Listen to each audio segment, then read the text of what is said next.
দেখতে পাচ্ছেন তৌহিদি জনতা এখানে অবস্থান নিয়েছে। তারা বলতেছে জীবন চৌধুরীকে গ্রেপ্তার করতেই হবে এবং স্থায়ীভাবে জীবনমহল পার্কটি সিলগালা করতে হবে।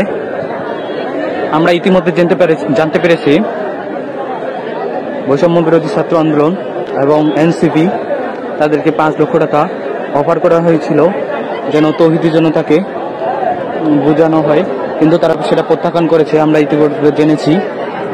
আমরা আপনাদেরকে দেখানোর চেষ্টা করতেছি জীবনমহলের পার্কের সামনেই আছি। এখানে পুলিশ এবং সেনাবাহিনী অবস্থান করেছেন এবং তৌহিদি জনতার সামনে অবস্থান করেছেন, আপনারা দেখতে পাচ্ছেন।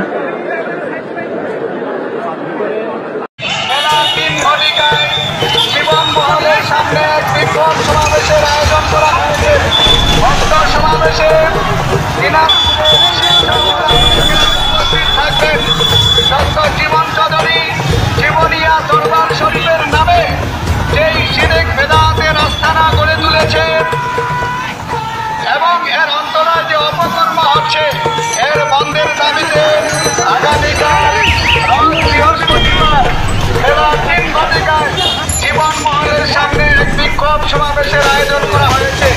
উক্ত সমাবেশে সকল ধর্মপ্রাণ মুসল্লিদেরকে উপস্থিত থাকার জন্য অনুরোধ করা হচ্ছে।